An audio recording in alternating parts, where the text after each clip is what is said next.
This is Christopher Sernaque, hosting episode 25 of season 3 of the Current Topics in Science podcast. This podcast will address breaking scientific news in light of the origins debate and host interviews with scientists. This podcast is available on the following platforms: iTunes, Stitcher, Google Podcast, Spotify, and iHeartRadio. Video recordings of the podcast will be uploaded to YouTube. Enjoy the podcast.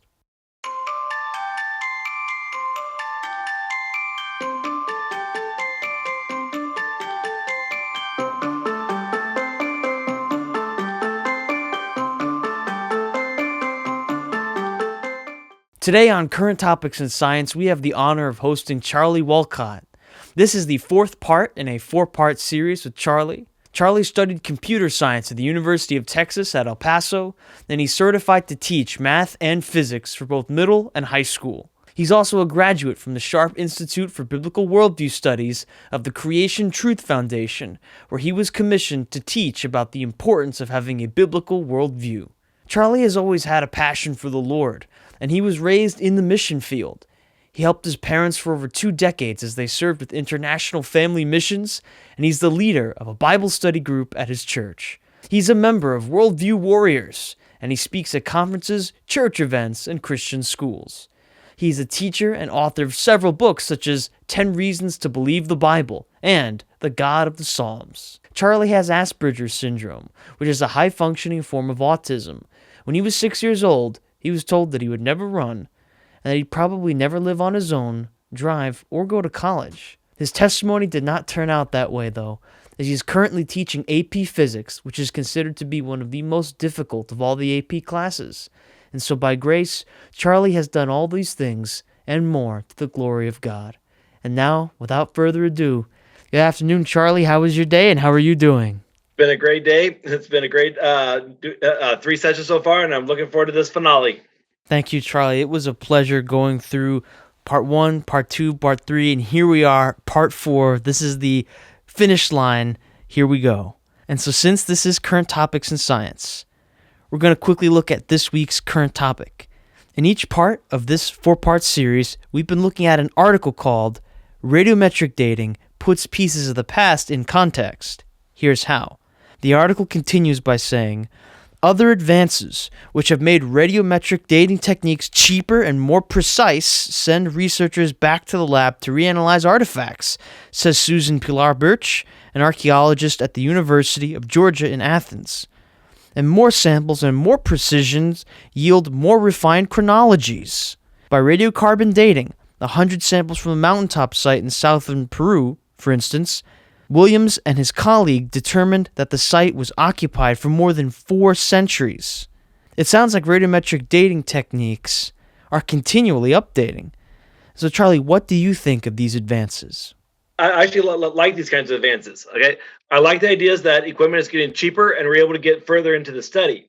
Having this this improved technology would really help out with what I would like to be able to see done in regards to these methods. Okay. And so when things were getting going, the ability to measure amounts of isotopes was rather difficult. In the time that I've been doing my studies, we've been able to measure, break apart our samples into parts per million, parts per billion. That is, if we were to be able to separate we could separate a single gram of carbon-14 out of, say, 1 million grams out of a substance or something like that. Or you could get one gram out of 1 billion grams. Okay, and just using that as a ratio. We can't count the individual atoms yet, but we are getting closer. We're getting closer to heading that direction. And so the experiments that I'm going to be proposing in this session would be a lot easier to do with this improved technology. But again, with the improvement of technology, be aware of the paradigm issues as we've been kind of saying throughout this whole series. As great as the improvement on the technology side of things, let's not forget the real purpose of these methods is to build a narrative that does not consult, if not outright reject God from being the central figure. Okay, so let's not leave that aside here. Okay, I want to point out the closing quote in that article where it says that these technologies are changing our understanding of the past. And I hear this line or something like this line so frequently. in 2019, Charles Jackson, who he did a lot of videos with his Points of Origins ministry, going through Science magazine, and as we kind of went through the magazine throughout that year, I lost count of how many times I've heard this phrase or something along these lines of "this makes us rethink our history," or "history's been rewritten," or it's changed our understanding of the past. I keep hearing this. I kept hearing this over and over and over again. Okay, but did we actually see any changes to the story? Did we actually see anything that actually changed the story? Not that I could tell. What we saw in the last session, we saw that the scientists are going to would go even as far to actually change change the dating results of entire rock layers on nothing more than a whim, despite of countless consistent dating results to match the evolutionary story. That's the literally what happened at the KBS Tufts in Kenya. And so it makes me wonder if they're so ready to toss out dates and histories that prior they would proclaim as absolute fact and no one dares question them. Why should we believe their claims on the corrections that they're making now? So were they wrong then, or are they wrong now, or both? So how do we believe them? That's one thing that we have as Christians, Bible believing Christians, that the secular community will never have: consistency in our story. The Bible never changes. The science is always changing, and for science, that's fine. That's not a big deal. But science is a tool. It's not an epistemology. So if you use science correctly, we have the freedom that the science can change, but the reality of what truth is and what's not doesn't change. And so let's not get too excited about the improvement of technology and more precise results. Ultimately, all they're really trying to say is that we're getting better at proving our history, but their history is not changing. Okay, they keep saying that they get these wrongs, but their history isn't changing. So something's not clicking here.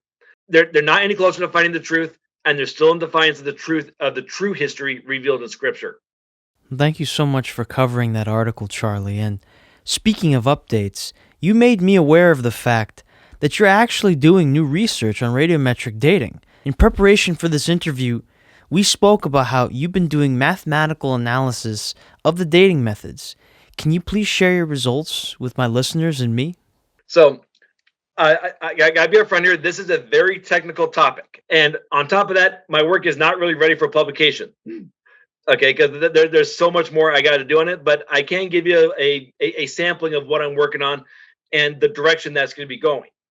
Okay, but pretty much everything that I've done so far is accessible to anyone with internet and a calculator, and all you need to know is enough basic mathematical skills that you can work logarithms. That's all you really need to do the analysis that I've been doing so far.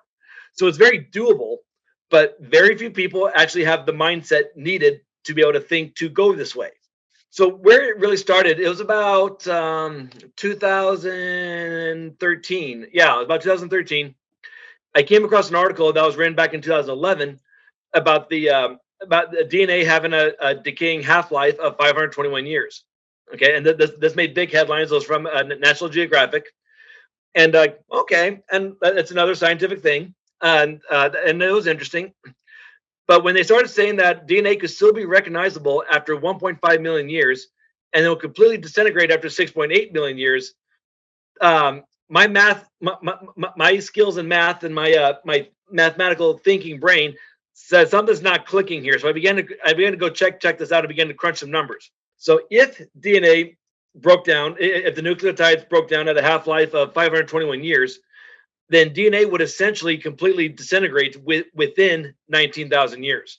Okay, not 1.5 million years, not 6.8 million years, 19,000 years. And that's beyond recognition, beyond the point of recognition. Okay, and well, that makes actually sense if you consider the flood's history about 4,400 years ago. If we find intact DNA, and in the best ideal preservation conditions, DNA we should be able to find just remnants of DNA within the 4,400 years. Okay, but we don't find it in ideal preservation conditions, and where the temperatures fluctuate up and down, not to mention what other effects that are happening in the geology. So we really shouldn't expect to find a lot of DNA. Now, if you want to get their numbers of 1.5 million years and then 6.8 million years, For that, you have to have a half-life of at least 158,000 years. So what that means is that the half-life has to be 300 times greater than what was proclaimed in the paper. Well, that's a problem. Okay, so do the math, and you can do the math. I even had some, evolutionists tried to object to this, and they went through all the mathematical processes and everything, and they came up with, well, DNA has a longer half life than the 521 years. So I'm like, yeah, that's what I said for the get go. And so when I did that little study, that's really kind of what set me off on doing this whole analysis on radiometric dating. If the math was this bad on the media published papers, okay, this is what the secular media, who was promoting these deep time methods and worldview, that's what, if it's bad on that part, how bad is it with the other stuff? Okay, so that's how that kind of got thinking. Now, a little side note: when I mentioned how evolutionists objected to my study on the DNA, and so I pointed out, I was like, well, I got it from your media, and when they said, well, the media didn't actually accurately describe what the science papers were saying. So I'm like, okay, so the media that puts out your story and promotes your story and tells your evidence isn't giving you an accurate story for what you're trying to teach, and you're blaming me for saying that's what your story is. So my question, I asked them, so why aren't you telling your media sources that they're getting your story wrong? Okay, so that rabbit trail side. So what I began doing a mathematical investigation into the publicized claims of these radiometric dating methods. Okay, and I'm going to emphasize on one aspect of it, and so pretty much what I've looked at is what I've started looking at is how do the ranges of these methods, how are they mathematically determined? How are they scientifically determined? I want to look at the error factors. Can we trace the error factors down to a single set of consistent variables? Okay, because error factors are going to be there, but they should be traceable to a consistent set. And the big one is, how is the half-life even measured? And that's a question that most people aren't asking these days. Okay, so the research I've done so far shows that we have big reason to question that.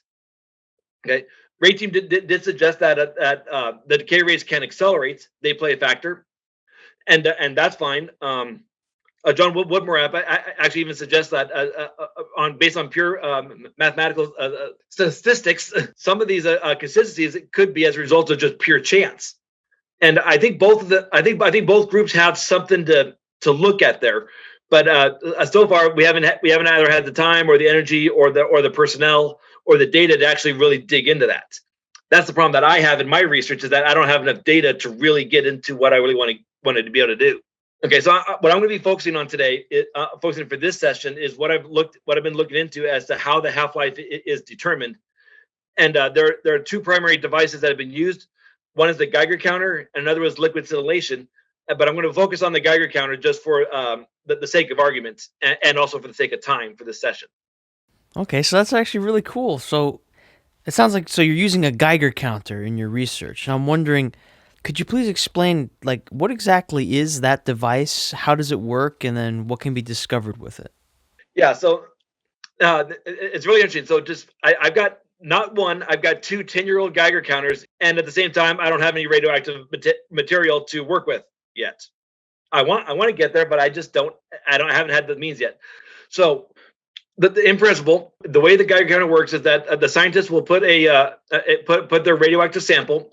It could be uranium, potassium 40, carbon 14, doesn't matter. Well, whatever is the parent isotope that's radioactive. They'll put that in a gas chamber, usually like a small tube filled with like usually like a noble gas like xenon or argon or something like that, and ionize it by giving the capsule a certain voltage range.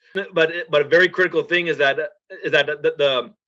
if you're to put the counts of decay per voltage onto a graph, the counts are very unstable if the voltage is too low or too high. So the graph goes up steeply with low voltage, plateaus a bit, and then goes steeply when the voltage gets too high. Okay. So that's the range where the where the device is actually going to give you a consistent results. And I'm like, wait a second. Yeah, that's artificially changing the system to make it consistent. Okay, so any claim of constant decay rates automatically is constrained to the artificial system, and so they're not actually able to directly measure a constant decay rate. They haven't done that yet. Yeah. So the constant measure decay rates is artificial for the device to work, and then basically you have to control how many counts the device is going to produce.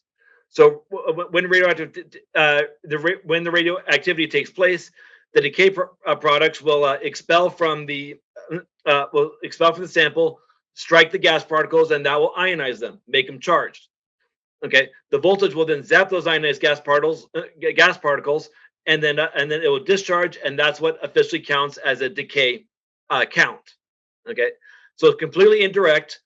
It mostly works, but there's a lot of problems, and many of the scientists are aware of them. Okay, and they do what they can to account for that.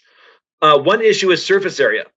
Okay, so this device can only work for decay products that shoot out from the sample, and not those that shoot back into the sample of the rest of the sample and then getting absorbed by the sample itself. Okay, so that's a geometric problem. Okay, and the scientists have means of accounting for that. Another one is the dead time between the discharge and the resetting of the voltage. Okay, I did find a college lab manual where they could actually measure the half-life of potassium 40, and I found a really interesting claim. Basically cites that these Geiger counters only have a 20% efficiency rate. Yeah, so 20%. So what that means is that in their equations, they multiply their findings by 0.8, and so that's essentially an 80% fudge factor that they're throwing in. And so, so to me, that's a red flag. That needs to be investigated. So what's happening there? Now, the secular scientists aren't even going to blink at this, but someone with healthy skepticism, that's like, okay, 20% efficiency rates, that something's not right. Okay, and to be able to claim this as absolute fact and to not question it, that's a red flag when I see those claims and then this 80% fudge factor. Okay, and again, this is just a college lab. So what does the okay? So let's go through the lab a little bit more. So the lab manual gets even more interesting. The procedures call for 3 different samples using 10 1-minute periods, getting the counts.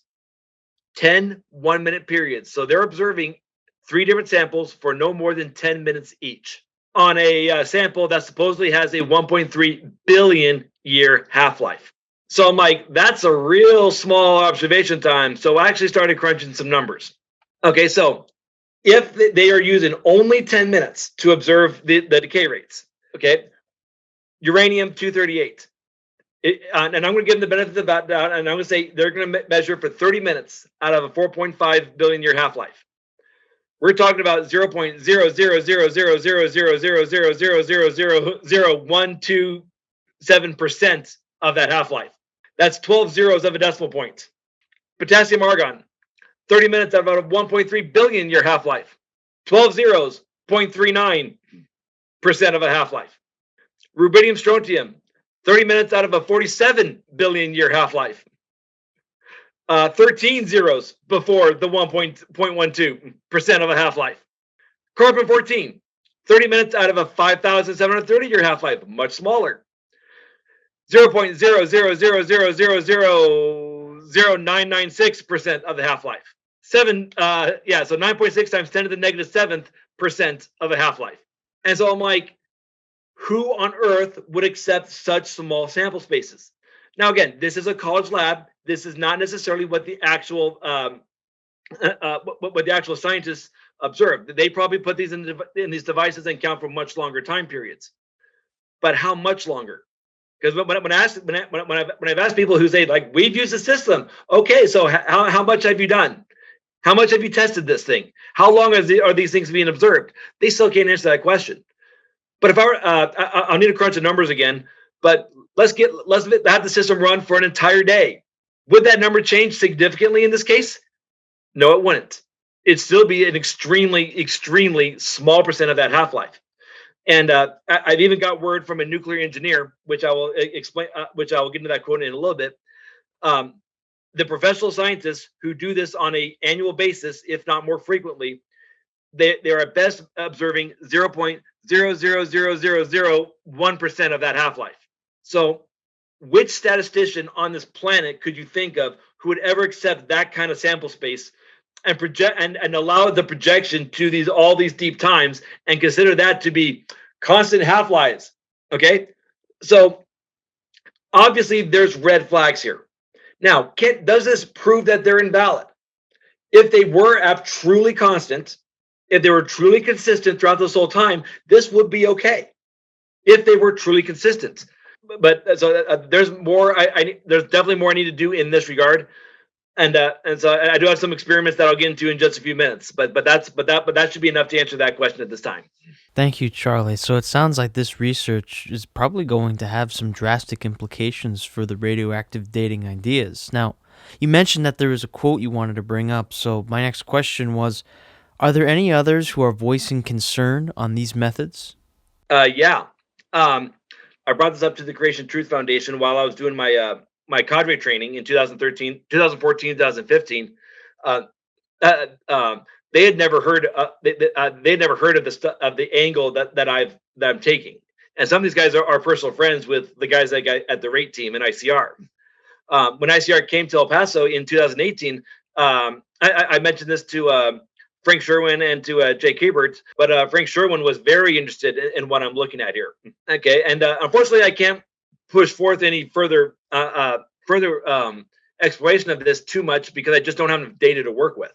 But one of the guys I met on Facebook is a guy named Steve Myers, who's he's officially retired from Oak Ridge National Laboratories, which is very famous for they were the ones who developed the nuclear bombs. Okay, so I basically asked him about where I'm at with my research. I talked to him about where I'm at with my research, what I'm looking at, and I was primarily asking him about like the measurement of the decay rates, how they're counted, how they're measured, and part of that was for this interview. Okay, so this is a direct from him. I fully copy pasted from him.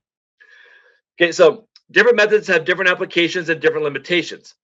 For instance, while I worked at Oak Ridge National Laboratory, the official position on all radioactive materials was calculations could not be made beyond 12 half-lives of the radioactive material.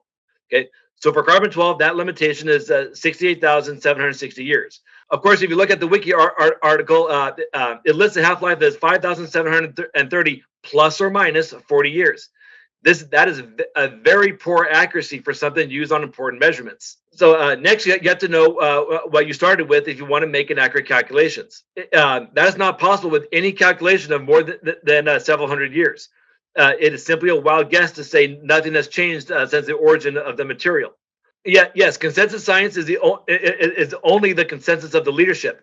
At Oak Ridge, it was widely known that to publicly disagree with the official position would likely result in termination.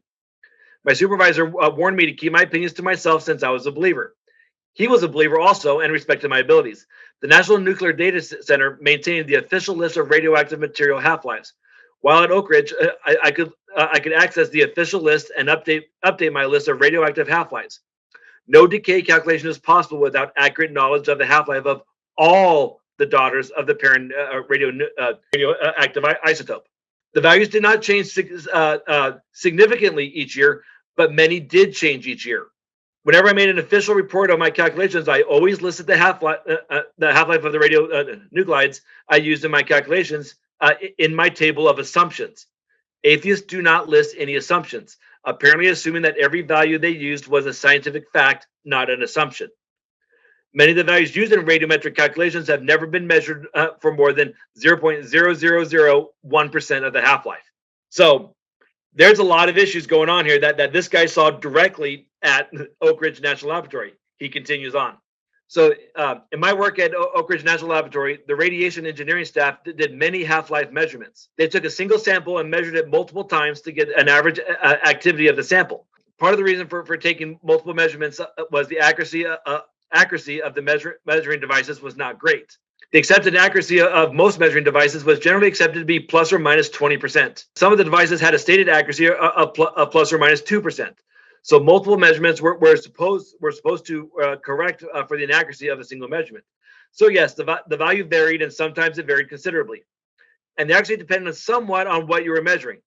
Personally, I never trusted the reports of the radiation engineering staff. I had a few disputes with them, and on all 4 times I was found to be correct, and they were in error once once they were openly ridiculed for their error. Okay, I got the values that I use for calculations from the National Nuclear Data Center. They've maintained a formal Department of Defense listing of half-lives of radioisotopes. They change the listed values every year as more reports were given of measured half-lives. Most values did not change more than 1% each year. I'm sure that you have read reports of several samples taken of lava flow with results that varied by over 70% of the longest half-life of the K40 value. These examples have varying depths of the rock and got vastly different results. My bigger concern on dating, though, is the original determination. To determine how old the sample is, you have to know what you start with. Assuming a value for time zero is not truly assuming a value for time zero is not truly scientific. It's an assumption. Okay. The disputes I mentioned above with the radiation engineering staff was mostly due to erroneous assumptions. One of the erroneous assumptions was that my degree was in chemical engineering and theirs was in nuclear engineering. Therefore, anything they said was correct, and I was wrong simply due to my degree. Their error was not truly evaluating what they were measuring, but assuming that they were correct because they were the experts. Okay, yeah. So as I've been analyzing this stuff, one of the things that a lot of people could come down on me for is my quote unquote lack of credentials. But I've noticed how they treat those who do have the credentials, who believe the Bible has said. They don't care about the credentials either. Okay, because it's who they only believe who believes the story that they support. That's all that matters to them. But again, so yeah. So Steve Myers is one of the nuclear engineers who's recognized that what I'm saying has validity. Thank you so much, Charlie, for voicing those very important concerns. I think it's really great that you're putting these topics on the table. Speaking of which, to return to your research, are there any other developments, like with, say, carbon-14 dating, that need to be addressed? So one of the things I wanted to do was I look at the ranges of these half-lives. Okay, so carbon-14, just because that's a shorter half-life, that's a short time frame, we can deal with that more easily. One idea I had was that if we could measure something as young as 100 years old, and so we could calculate the percent of parent to daughter isotope ratio in that range, and it's about a 98.7% parent to daughter ratio if a sample is only 100 years old, according to the given half-life. If we reverse that ratio, the most we could do with that numbers is about 36,000 years, not the 70 that they say that we should be able to do.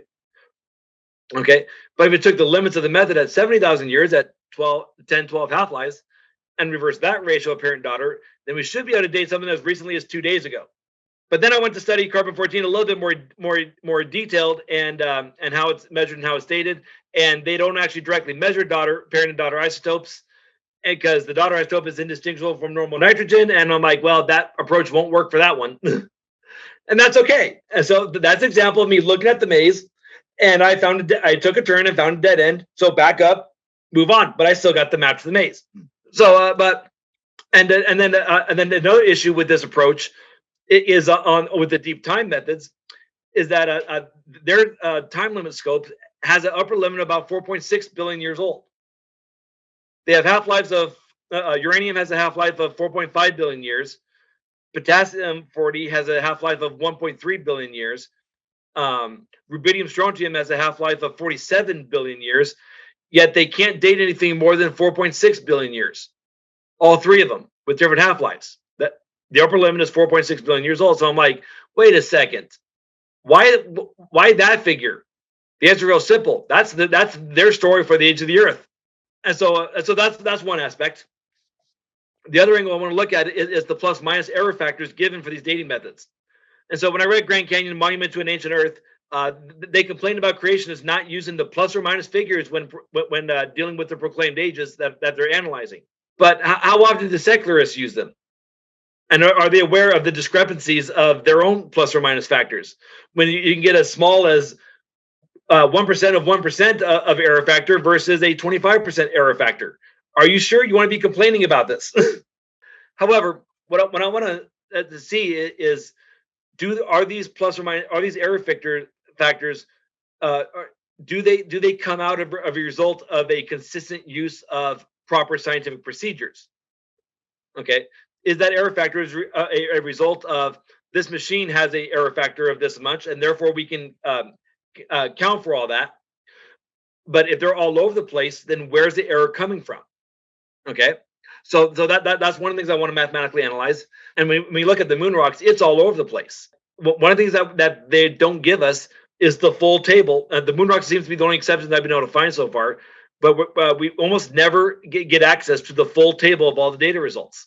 Okay, if we had access to that, they wouldn't. I'm not sure they'd like what we'd find. So with that in mind, the big thing that I want to emphasize, I'm emphasizing here, is the measurement of the half-life. How can we validate if these such small sample spaces of measuring the half-life are valid?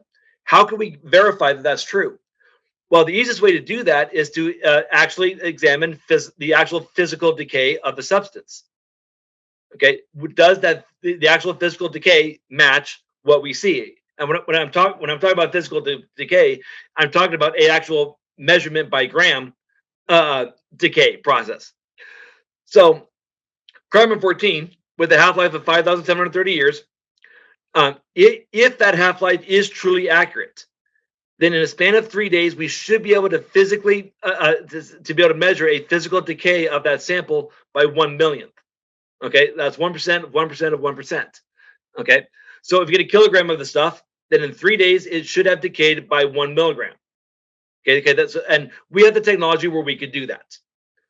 Okay, another way we could approach it is we could put the sample into a nitrogen-free container and then measure the amount of nitrogen after a set time period. And this should be a very reasonable experiment that we could check out. Now that we have the technology where we could actually do it and validate whether these half-life measurements ever were correct to begin with. Another variation. Okay, so we could change the time frame. Okay, so I mean the concept should be pretty straightforward. Okay, it doesn't have to be like exactly 3 days.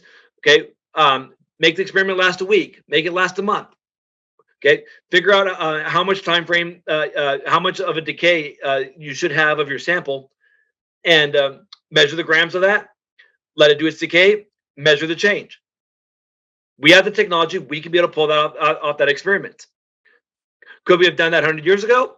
I don't know, but we can do it today. Okay, it would be worth doing some experiments to see how water flowing would affect leaching. Okay, we know it happens, but I'm not sure if they've actually really gone through to test it in this context. So that'll be worth exploring. I would like to see how natural events such as earthquakes or lightning strikes or e-impulses that flow through the earth will affect the decay rates. If we know that solar flares can affect them, albeit small values, so why not e-impulse from like a lightning strike or an earthquake that actually physically shakes it? Okay, have they tested these things? I kind of doubt it. Okay, I've heard studies, and I haven't been able to verify this one, but I've heard that studies that the decay rates can vary by what time of year that they're measured in, and that would be as a result of our distance to the sun. Okay, so what happens? The decay rates in the spring might be different, or in the summer might be different than the decay rates in the winter. So that's another thing to look at it in more detail. Some people have done it, but most dismiss it. But if that's what happens, then there are other factors that have not been tested that should be looked at. And so usually when I get mentioned these kinds of tests, people tend to stare at me like, "What are you talking about?" It's as though like they've never even heard of this notion. And in a way, sometimes the YC orgs give me the same kind of looks, but when they kind of get what I'm going after, they're like, "Wait a second, there might be there might be something here." Charles Jackson really thinks I'm onto something, and I don't have the resources, and probably I don't have the time, but I really just don't have the resources to be able to really get what I want to get here. And if I'm proven wrong on all this, that's fine. It's called science. So, Charlie, what I'm getting from what you're saying about the implications of your research is that the scientific community as a whole would need to transition away from radiometric dating. And so what would it look like if the scientific community at large moved on from these dating methods? I mentioned this earlier in one of our sessions. This is a paraphrase, but I heard someone say that if the scientific community at large realized that these dating methods were false, then nearly the entire geologic field of study would have to quit their jobs because they would have nothing left to work with. So this would be a severe change of paradigm. Russ Miller calls radiometric dating one of the 5 pillars of evolution. Okay, it's their golden child. Without the radiometric dating methods, they don't have their history. They don't have their history for evolution. They don't have their other history to what the Bible says. Because one of the things I've noticed, they really don't understand geology as a field of study. And I'm not being insulting here. Okay, what they were taught was secular naturalism, understanding of geology, but they weren't taught geology as a whole. They were taught naturalism. Okay, and so that's why they can't comprehend the geology of the flood, and they really can't. They can't understand it because they've been so brainwashed, they've been so indoctrinated into millions of years that they can't comprehend that science can be done in a different paradigm. And every time I look, the Bible is always shown to be correct. Every time that science is fully investigated, it always shows that what the Bible has said all along has always been the case. Okay, so if they lose geologic dating, they lose a time frame for biological evolution. If they lose geology and biological evolution, they suddenly no longer have an ancient Earth, and you no longer have an intellectual reason to reject the Bible's history. And again, this is all about it's all about the narrative. It's all about the history. It's all about the worldview, answering the question of where did I come from. They also know that the alternative is what the Bible says. And if what the Bible says is true, that means the God of the Bible is true. And that God of the Bible holds them accountable morally. And that is what they will not tolerate. Okay, we've got quotes from George Wald and Lewontin and others where they actually openly admit it's like, we don't want God in the picture. And that's what and that's ultimately what this is all about. That's why they will not let go of radiometric dating, even if all the evidence showcases that it's not the rock solid science that they say it is. Well, actually, that brings us to our next point.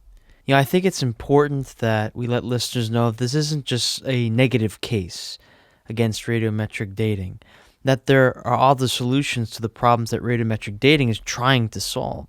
So can you tell us what would take the place of radiometric dating? Is there a viable alternative? To answer this question, we have to go back and understand what historical science is able to do and what it's not able to do. Okay, science is not an epistemology, and it's not the end of all decider of reality, arbiter of truth. Okay, so I opened up the session with defining what historical science, and it'd be good to go back to it.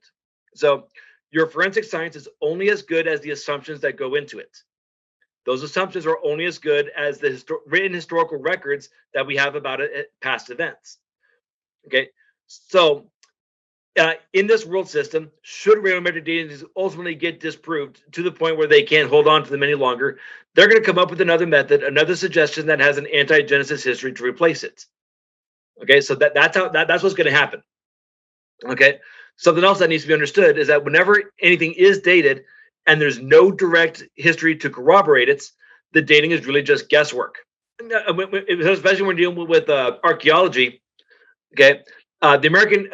This is a quote by John Montgomery, which is then quoted by Josh McDowell in The New Evidence That Demands a Verdict. American Institute of Holy Land Studies researcher Thomas Drobena cautioned that where archaeology and the Bible seems to be in tension, the issue is almost always dating. The most shaky area in current archaeology, and the one at which scientific a priori and circular reasoning often replace solid empirical analysis. Okay.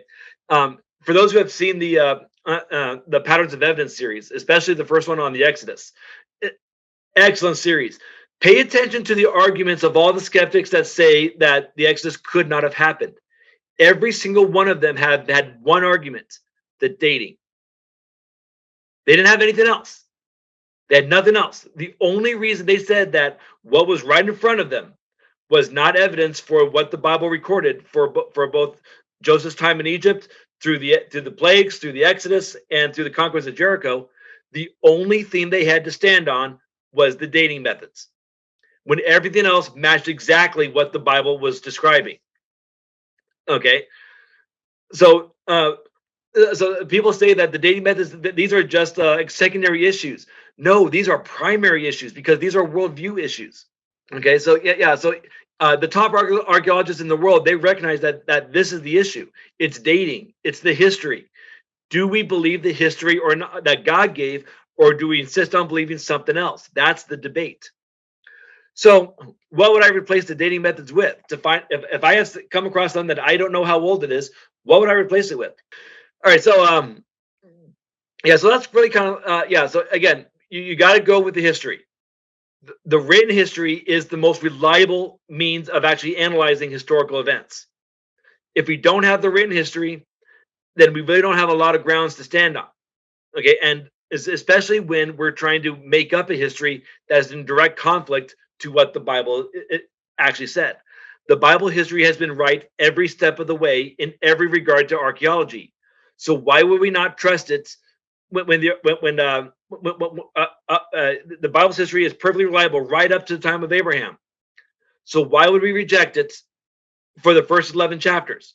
It doesn't make sense why people would do that. But they do so because they believe a different history that was given by a false science that doesn't actually do what they say it does. So one thing I've noticed is that if scientists don't actually have a date that they're aiming for, they always seem to be lost. They seem to not know what they do. One of the arguments I heard about the Steve Austin with his Mount St. Helens testing is that the scientists didn't even know what to do with the sample. It's not that hard if it's just measuring isotopes. You figure out how much potassium you have. You find out how much argon you have. You do your math. It's that simple. It doesn't matter where it came from. It doesn't matter like what kind of rock it is. It has the potassium or it doesn't. The same is true with carbon-14 dinosaur with carbon-14 and dinosaur bones. The secular scientists won't even look at testing it because they're too old. They can't have carbon-14 in it. Well, if that's the case, then you shouldn't find carbon-14 in it. It's that simple. Okay. But if they don't have the target, they always seem to be lost. So dating methods don't work without the story. And so what can we replace dating methods with? Replace it with history. Go back to historical methods. That's how you know history. There's a lot of it that's lost. We want to be able to fill in the gaps. I understand that.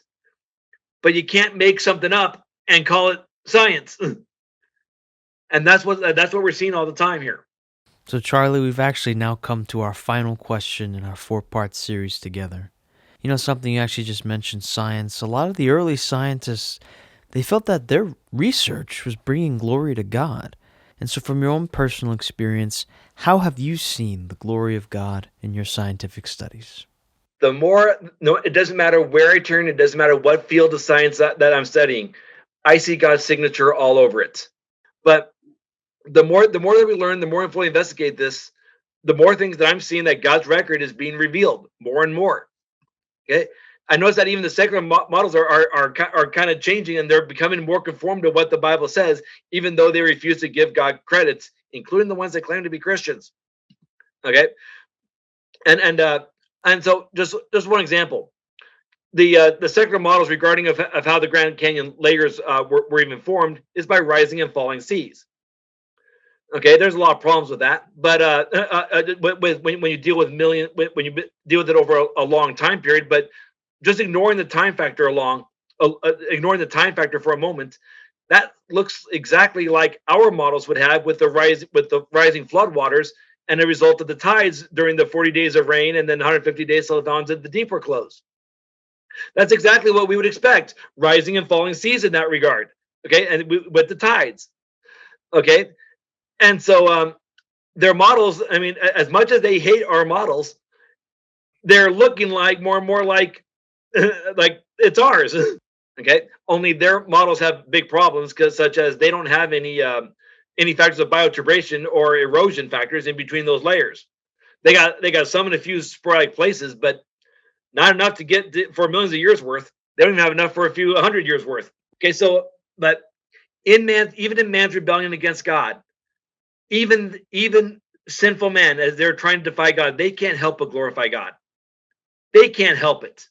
I spoke at a Christian school, at a local Christian school, and I was giving reasons for why we can trust the Bible. And one of the statements I made was like, if you believe the Bible and you follow its commandments, you're going to prove that what the Bible says is true. If you don't believe the Bible and you fight against it and you reject everything it says, you're still going to prove it's going to be true. And so even the unbelievers, they have to prove God is true, because God and the Bible are so robust. They account for every situation. So all science points to and reveals God's record. Okay, but we have to understand that nature by itself can only point to God's existence and God's moral standards. It's enough to hold us accountable to knowing that God exists and that we're responsible for our choices, but it's not enough to save us. Okay, so we can't hold nature, we can't hold science on the tier that Scripture is, and that's the big flaw that the old Earth creationists make, is that they put their studies of nature at the same authoritative tier as the revealed Word of God, and that's what Hugh Ross does by saying that the Bible is the science is the 67th book of the Bible, and that's a rabbit trail that I won't chase. But and so what science does, it points us to the God of the Bible when it's done properly, when it's done fully. Some scientists have said that a little bit of science will lead you to atheism. A lot of science will bring you back. Okay, science is an awesome tool. It's a very valuable tool, but it has its limits. It's not a answer for everything, and science will not save us. It's definitely given us a lot of benefits, including and science is how we're even able to have this interview, but it's not the answer. It's God who's the answer. The ultimate, this whole debate, this whole interview has been about the question: where do we come from? What's the history of what's our past? The answer lies in Genesis. The answer lies in Genesis. So Genesis has been the target of attack for the last 200 years. We as Christians have a duty to defend it. As I do my studies in science, I want to know what God was thinking when He set things in motion, and how He's thinking as He maintains that motion. And if I'm going to be faithful and to give God give God the glory He deserves, in as much as my sinful body and mind is able to give Him, then I must always have God's record in mind as I do my studies. I don't need to turn to the world to answer these questions. I need to turn to God. Okay, and so we don't need. There's always going to be a counterfeit answer to life's most important questions, and those counterfeits reveal that there's a genuine. The Bible gives us the genuine record. What the world teaches us, that's a counterfeit. It's not real. It's not going to help you. Okay, so the Bible gives us the correct history. That history has been backed up by every single field of study. It's not just science. It's archaeology. It's anthropology. Everything backs the Bible exactly, word for word. Okay, and so God created this universe, and whether with the fall or before it, He sets certain isotopes to decay and give off energy. We don't know why He did that or what that's for, and God has a design and purpose for it, and it's not to give us a history that conflicts with His record. Okay, there's a lot of people that say that if God did create, then He created deceptively, because why would the earth appear old? And I'm like, He didn't create the earth to appear old, or at least not in billions of years, because that's a false interpretation of false data. Okay, but God had a purpose in allowing radioactive decay to take place. What is that purpose? We're still investigating, and that's perfectly fine. And so what we should be saying is not, does the evidence back up our theory and our models? The question we should be asking is, God, what is your purpose in setting up the structure? When we have that question in mind, then we can find the real truth about radioactive decay. Charlie, thank you very much for your time. It was an absolute joy to do this 4-part series. And to our listeners, thank you very much for taking the time to learn with us on current topics in science, where scientific discoveries are examined in light of the origins issue. You can find Charlie's website, his autobiographical information, his books and resources, and the other creation links in the description below. Please share and subscribe to the Current Topics in Science podcast. It's available on iTunes, Stitcher, Google Podcasts, Spotify, and iHeartRadio. Thanks again for listening, and remember, the truth saves.